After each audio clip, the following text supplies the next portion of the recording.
Okay, and we're live on Facebook from the Van Winkle Law Firm, and Steve Grabenstein's going to get us started today. Thanks, Heather. Welcome, everybody. Good afternoon. I am Steve Grabenstein. I'm a partner at the Van Winkle Law Firm, and I am joined today by Heather Goldstein, who is also a partner at the Van Winkle Law Firm. You're joining us on the fourth of a series of 16 presentations that the Van Winkle Law Firm is doing on a variety of probate, testate related topics. Heather, I think I'm correct in saying we've got 6 more weeks of these presentations to come. We're doing 2 a week. So That's right. We're going through November 19th, every all Tuesday. right. Put that on your calendar and make sure that you're going to join us. Today's topic is one that both Heather and I have quite a bit of familiarity with through our work, and it is Dad wanted me to have it. So what we're going to be talking about are will contests at the outset. I'll be spending some time talking about will contests, and then we'll transition into a related topic, and that is what rights does a surviving spouse have upon the passing of their wife or husband. And there is an interesting correlation between these two topics. And it's kind of a good starting point that we'll come back to. And that is the surviving spouse is the only individual who has statutory rights ensuring that they're going to get some inheritance. And Heather will be spending some time talking about that later in our presentation. But for everybody else, children, cousins, grandchildren, good friends, high school, college buddies, you're in this group of individuals that you might call unprotected. You're not automatically entitled to inherit anything under a will. Now, the situation would be different if we're talking about somebody who passes away and they don't have a will.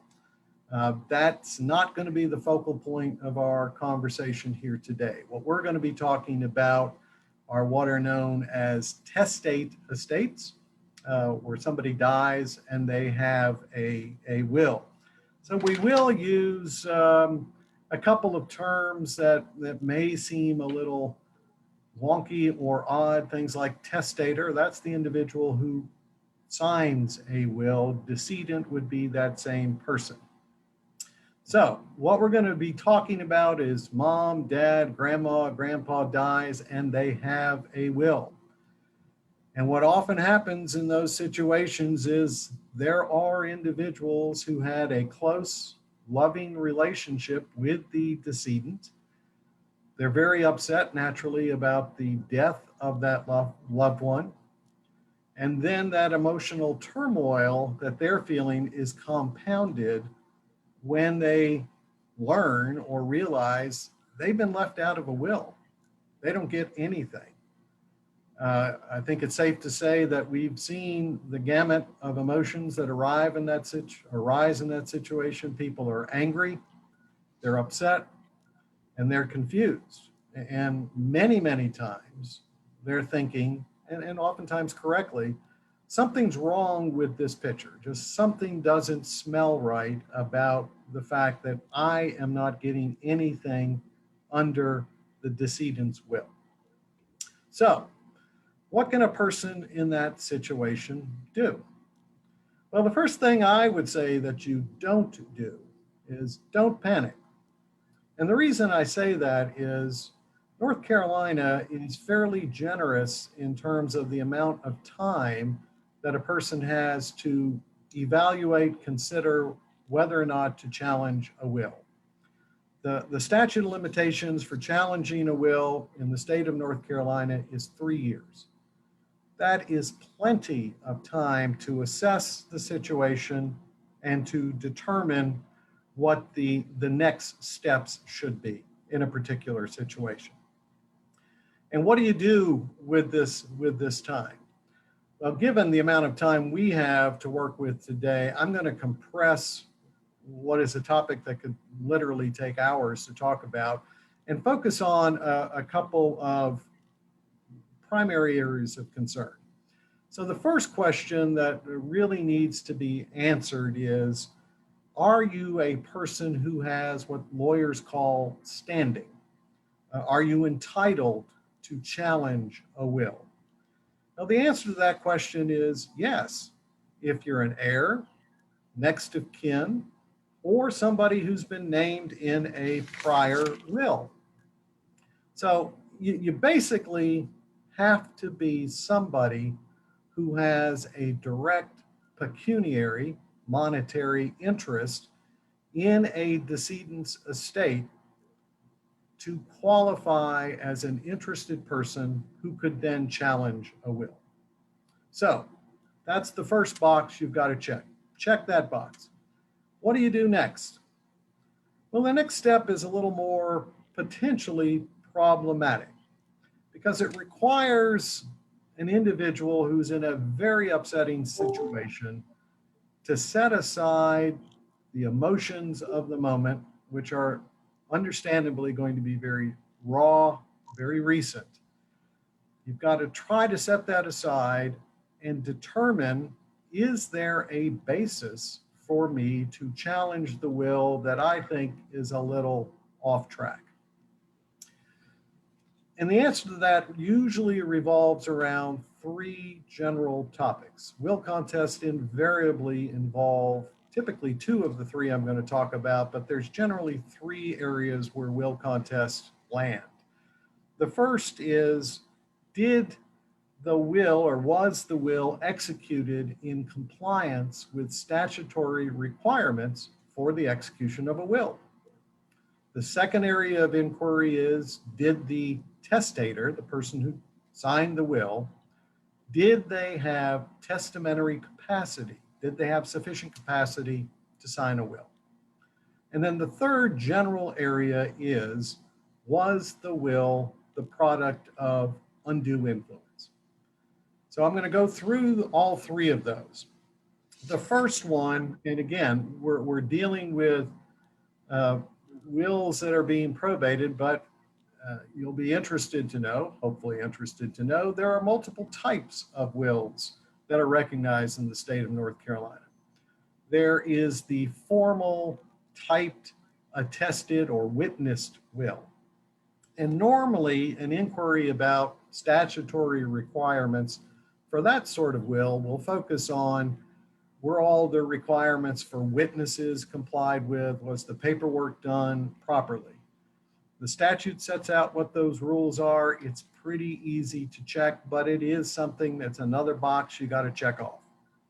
But wait, we have other types of wills in the state of North Carolina. We have handwritten wills, also known as holographic wills. Fun word to pass on at your next virtual cocktail party, holographic will. That's a handwritten will, and the statutes in the state of North Carolina have a set of rules for what is a proper handwritten holographic will. So if you've got a handwritten will, it may be valid, may not be valid. Got to check that box. And then finally, the state of North Carolina also recognizes, in some situations, an oral will, a non-cupative will. I believe that's the correct term. Heather, can you correct me if I'm wrong about that one? I know that's the term, and I hope you pronounced it correctly. Well, we'll just act like I did and move on. There is again, another statutory scheme, set of rules for when an oral will is and is not valid. Now, we could spend the next 30 minutes talking about the rules for an attested will, a handwritten will, or an oral will. But I'm going to leave you with this basic. You need to know the type of will that you're dealing with, and you just need to check the statute to see if the rules governing that type of will were complied with for the will that has been probated. Hey, So, Steve, yeah. let me ask a question that I know we hear a lot from clients from time to time is they're surprised when they see a will, a family member, that they weren't left maybe a particular piece of property or something that they expected to get because mom or dad had always told them that they were going to be getting that, and then it's not in the will. Can you challenge a will on that basis? Um, that basis in and of itself, no. But that omission might be indicative of one of the other two topics that always come up in a will contest. And the first one of those is testamentary capacity. So with testamentary capacity, um, it might lead to a product. If somebody lacked capacity, you may well end up with a will that deviates from what an individual had indicated before. Then again, there may be legitimate reasons why they deviated. They might have sold the property, they might have given it to somebody else. They may have decided they no longer care for that person. These are things we find out when we get into these kind of cases. But testamentary capacity, you start with two basic issues here. And the one I think is important is the bar for testamentary capacity is pretty low. A person has the capacity to execute a will if she knows who her loved ones are, she knows what her property is, she knows who she wants to give her stuff to, and she understands that a will is the mechanism to give her stuff to her loved ones. If all of those points are established, that person has testamentary capacity to execute a will. Another key point is North Carolina presumes that every individual who executes a will has the capacity to do so. So what that means is if I'm going to challenge a will on the basis of lack of testamentary capacity, I have the burden of showing that the person who executed the will lacked capacity. And you've got to show capacity at the time the will was executed. It's not helpful to call a lawyer and say, Mom had dementia.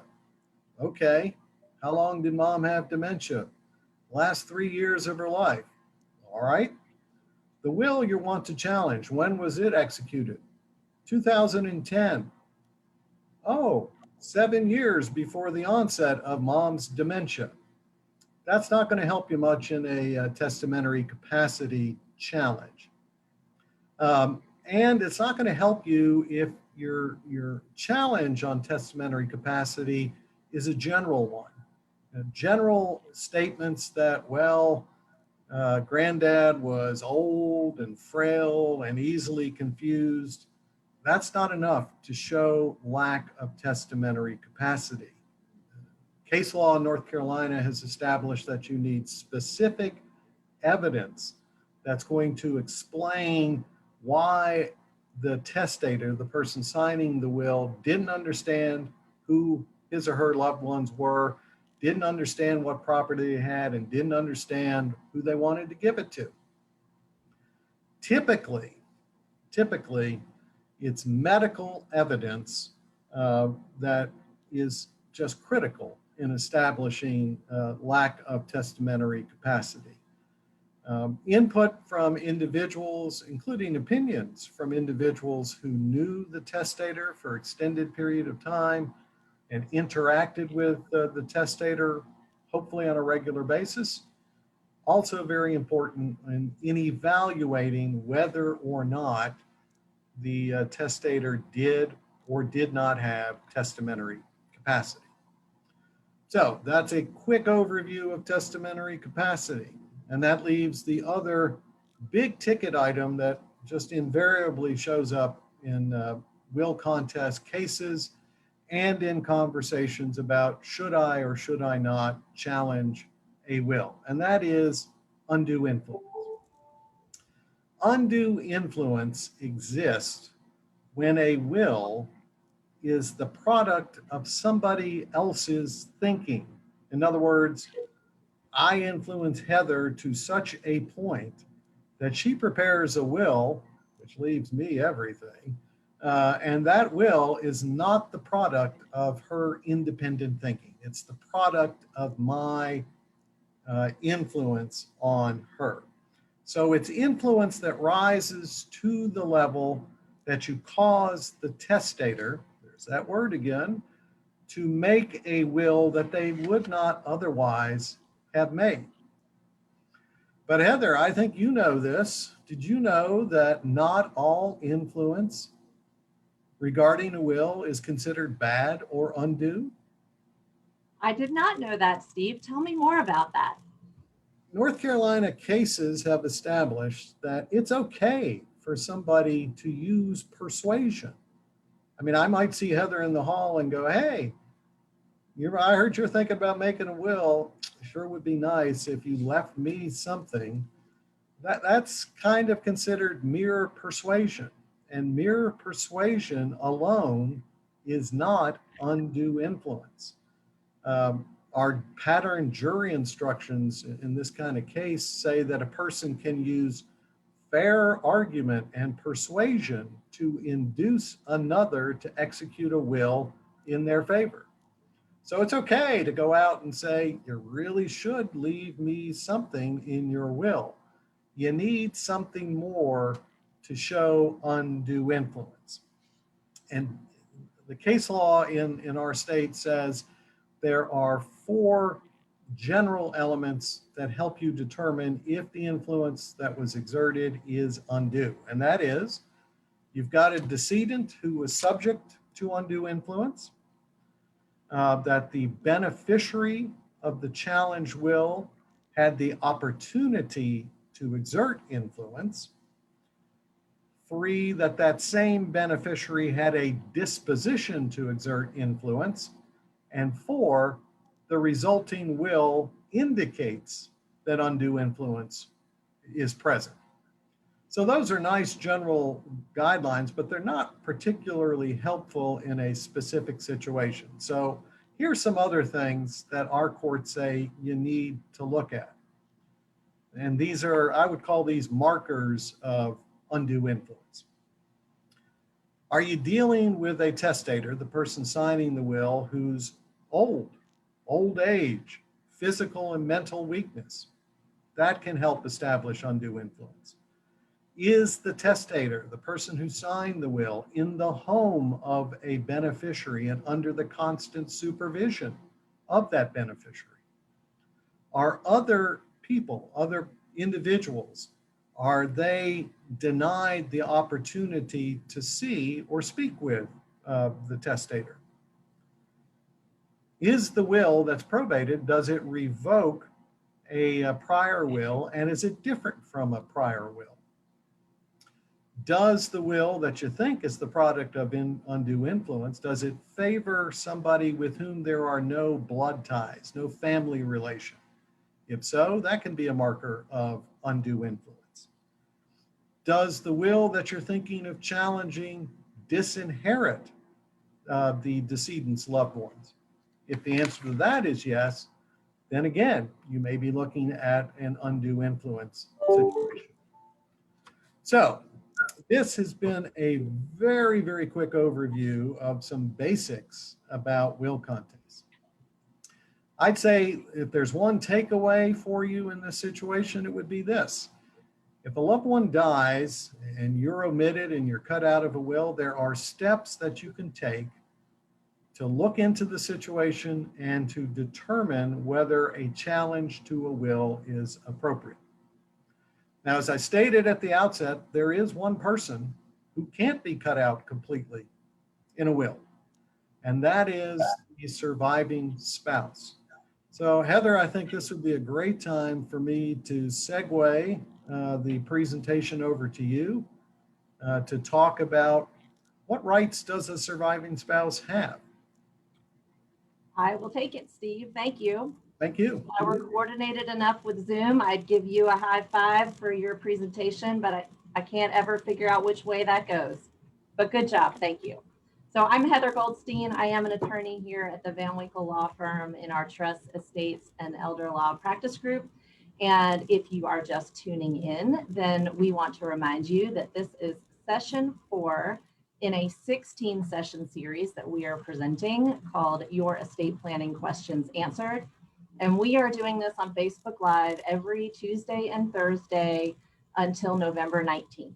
There are 3 prior sessions that are still on Facebook, so if you missed them, you can go watch them anytime. And thanks for joining us. So today we are talking about rights of individuals who have been disinherited. And we're going to spend the rest of the session talking about spouses, because in the state of North Carolina, your spouse is the one person that you cannot disinherit. And that's generally a good thing. And the law has been that way for hundreds and hundreds of years. This comes up in our work most frequently in 2 situations.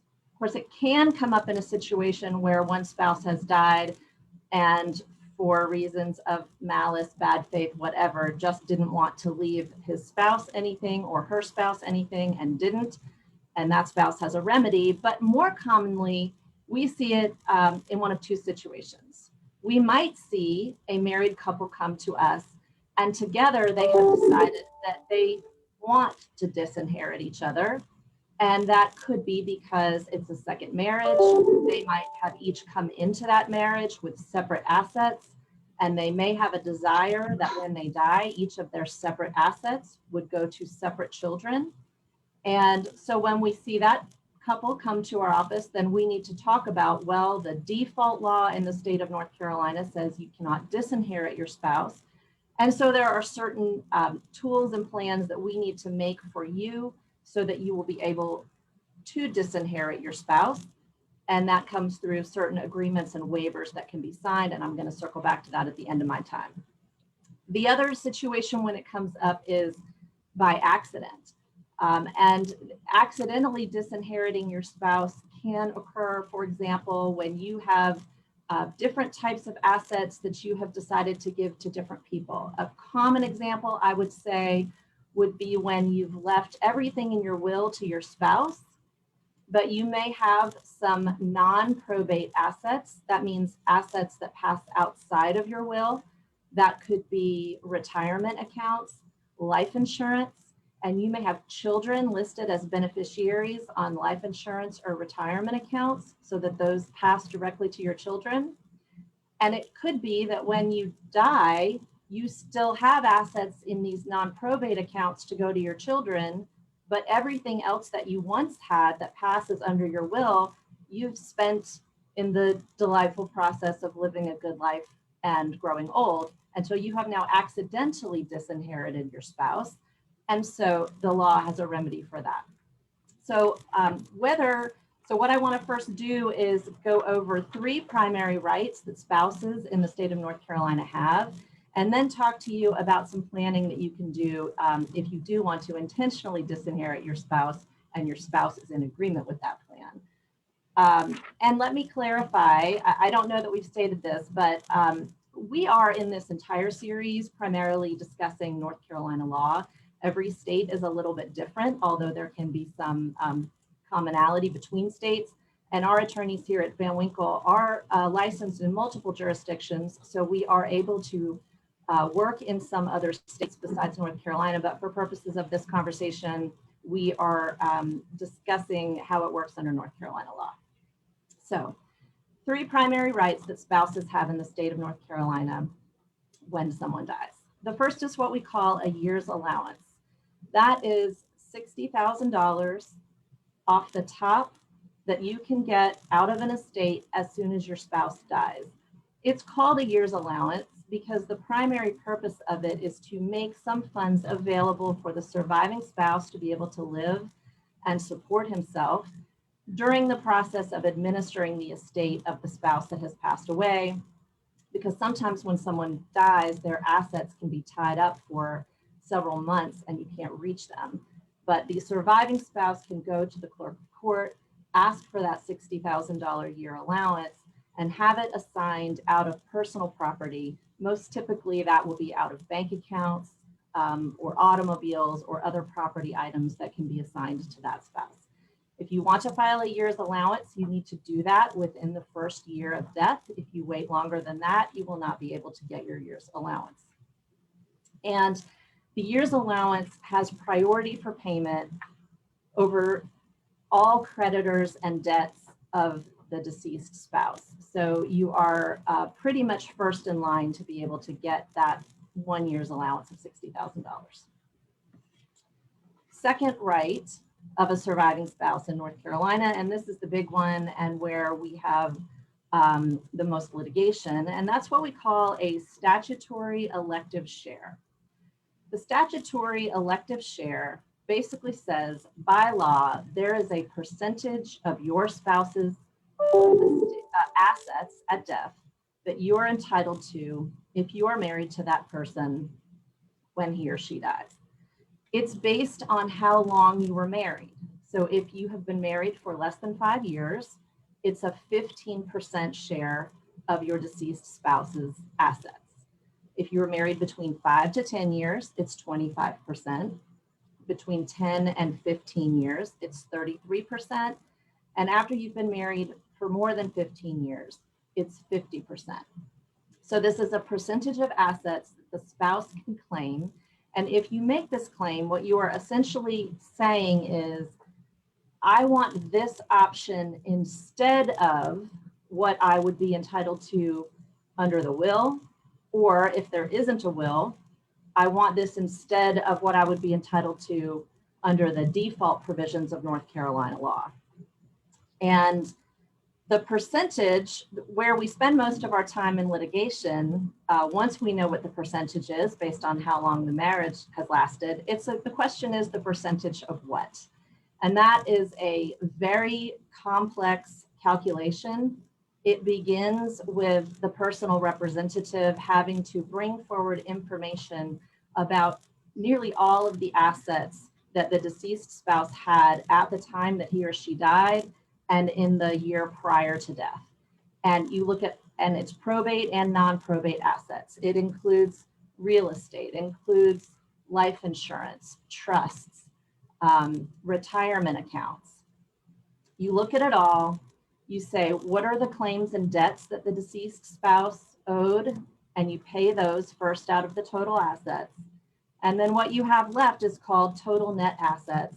And you take your total net assets and you apply your percentage. So if you've been married for 15 years, you're going to get that 50% of total net assets. And from that 50%, if you were left anything under a will, that gets applied to your 50%. And if in fact your elective share claim is more than what you were actually left in your spouse's plan, then there is a process for allocating among all of the people who did receive assets from your spouse to have them all essentially pay back a proportionate share of the elective share that the spouse is going to get.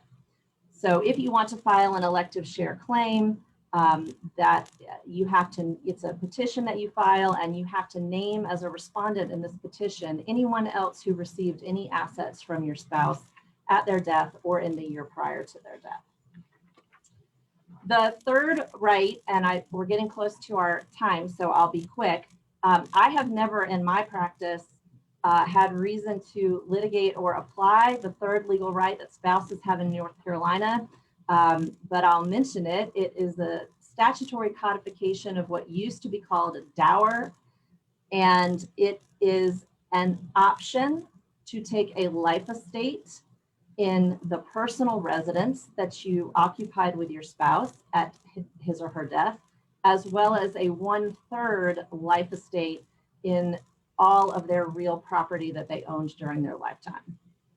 It's an ancient right. It's not one that is advantageous for most people to claim. The statutory elective share is often more beneficial, but I wouldn't rule out that there could be a particular situation where this 1/3 life estate would be more advantageous. The important point to know about that is that you cannot transfer real estate during your lifetime without your spouse signing that deed. If you own property separately and you give it away and your spouse does not sign that deed, then that real estate is still potentially subject to this alternate life estate claim your spouse could bring. In 1 minute, how would you plan to avoid an elective share claim? There's basically 4 ways that you can do it. And this would be for the couple who comes to us to say, We want to disinherit each other. We want our separate assets to go to separate beneficiaries. There are three primary ways to do that. One is with a prenuptial agreement or a postnuptial agreement or a waiver. And any agreement to allow yourself to be disinherited is valid and enforceable in the state of North Carolina. It just needs to be in writing, and it needs to be made with a full and fair disclosure of all the assets. In other words, before you ask your future spouse or your existing spouse to sign a prenup or a postnuptial agreement waiving this claim, you need to tell them what all the assets are that you have that could be subject to this claim. And if you've done that, the waiver is valid. You also can, there are certain kinds of spousal trusts that you could set up that would allow you to leave assets in trust for your spouse to be available to them if they need it, but at the death of the spouse, they would pass to your children. And that's another good way to plan to ultimately pass assets to someone other than your spouse. We are lawyers, and as usual, we could talk and talk and talk, but we promised that these are only going to be 30 minutes, and we're already at 31. So I will stop there. And we didn't even get a chance to get to some of these questions on Facebook, but we will go in and type in our responses to the Facebook questions so you can find our answers there. Want to thank you for joining us. And this discussion about spouses and second marriages will continue next Tuesday when BJ Kilgore and Melody King will be presenting a session called Till Death or Divorce Do Us Part. And it is very much about the effect of separation and divorce on your estate plan. So tune in on Tuesday for BJ and Melody, and thanks for joining us. Thank you very much.